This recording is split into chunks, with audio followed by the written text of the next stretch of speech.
Hi, it's Mike DelSignore, Massachusetts OUI lawyer. In today's video, I want to talk about, does the jury want to hear from you during an OUI trial? Do you have to testify? Do you have to get up there and say what happened? The answer is no. Most of my clients don't testify. The reason is often I can present a theory that raises reasonable doubt without them actually getting on the stand, and most of the time more effectively. In other words, if in some cases the report is better than what actually happened. In other words, if you got on the stand, you would testify to what happened. When I cross-examine an officer, I can suggest things that are plausible from the report, that are inferences that could be the case, and the officer may very well agree with it. If you would then get on the stand, you might undercut or undermine my cross-examination. Let me just give a common example. If in many reports, you might tell the officer I had 2 beers. So as far as the case goes, that's the evidence, 2 beers. The officer doesn't know when you had, probably didn't ask when you had those beers over what time periods, often omitted from the report. So I can say that, geez, you didn't ask what time they had the beers. You didn't ask if they had food. Isn't that relevant to determine if someone's under the influence of alcohol? And the officer generally say yes. And I would follow that up with, well, it's relevant to the analysis, but in this case, it didn't play a role. It didn't factor in because you never asked the question. And I'd probably leave it at that. And in closing argument, then I could say to the judge or the jury that, geez, we don't have a context for this. 2 beers, if you really thought my client was intoxicated, probably would have said when, where, went into more detail. So the lack of evidence there helps. It creates a gap in the case. And if the other evidence supports that, we have a good chance for a not guilty verdict. Now, if you got up on the stand, they could ask you, well, what time?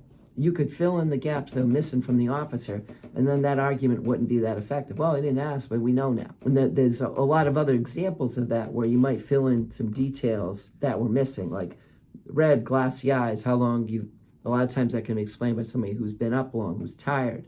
If you testified and you weren't really tired or up that long, you'd undermine that argument. But there are times where I want somebody to testify. So here's when I want somebody to testify. First, if you don't want to testify, or if you're not good speaking, or if you're going to get nervous, I probably wouldn't have you testify. But in most cases, they have sort of fears of testifying that aren't legitimate. And once you realize what it entails, you can make a better assessment of whether you want to get up on the stand. In other words, these courtrooms aren't packed full of people. Probably going to be nobody there. You're not going to be on the stand for a long time. So it's not as scary or as intimidating as I think people get an impression from movies or TV that these are giant courtrooms that everyone's going to be watching and they're going to be nervous. They're generally small courtrooms that are empty. So there's not a big stage. You'll be prepared. You won't be on the stand for that long.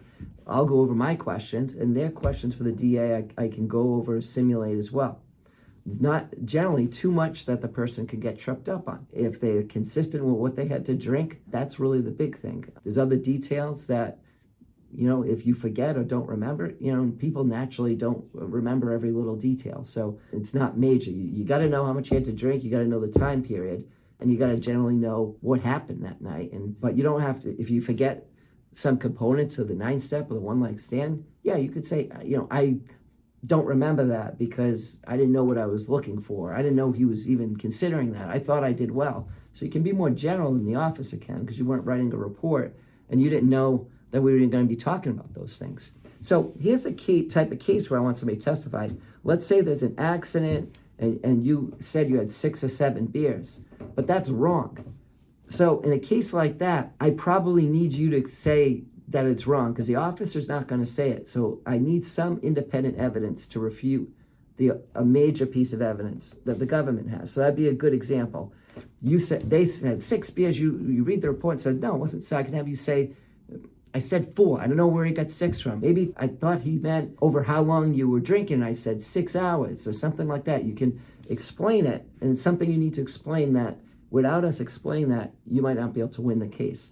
Let's say it was an accident. And some accident cases, we want to explain that you were tired or why the accident happened to minimize the impact of it. There's other things, but that's probably the big one. Explaining driving, explaining an admission to drinking. That's probably the 2 major things. And I look for people have a good story too. Like I wouldn't put somebody on the stand who's going to be at 3 or 4 different bars. Generally somebody's going to testify. They're drinking socially. They're hopefully with family or at work events, or, if you wouldn't testify, I wouldn't have anyone testify if they were, say, drinking in their car or things like that. It's got to be something relatable. I had people testify that were on dates, out to dinner, family events, family gatherings. So we want to make it social. The alcohol wasn't the major focus of what was going on. You were drinking socially and not impaired. So that's some advice. Don't feel as though you have to testify. Don't be scared about it. Make sure you talk about this with your attorney, because it's something I think a lot of attorneys don't go over enough. And I think a lot of cases can be won if a person was told more about testifying. I think some attorneys are too quick to say, no, I don't want you testifying. But these DAs vary in how well they cross-examine, and you can do a good job, and a jury or judge will believe you. Just because the officer says something different doesn't mean they're not going to believe you. And it makes you likable, relatable. It's another reason why somebody could testify. Maybe I really don't even want you to get into the incident so much, but let's say you have a great story. You overcame something in your life. You were in the military. You have family health issues, or something that might capture the emotion and have who's ever hearing the case really like you too. So if you can remember the incident and add some emotional dimension, humanize yourself so the jury and the judge want to really help you, it's another reason people testify. Sometimes I'll have other witnesses do the same thing, like a parent of a child that picks somebody up, then I can get some of the background information through other witnesses. So keep all this in mind. There's a lot of different strategies to fighting and to winning an OUI case. My name is Mike DelSignore. I handle these cases every day. It's my passion. You can call, text anytime, 781-686-5924. Give me a call. I'll be glad to go over your case with you and possible strategies to get a not guilty verdict.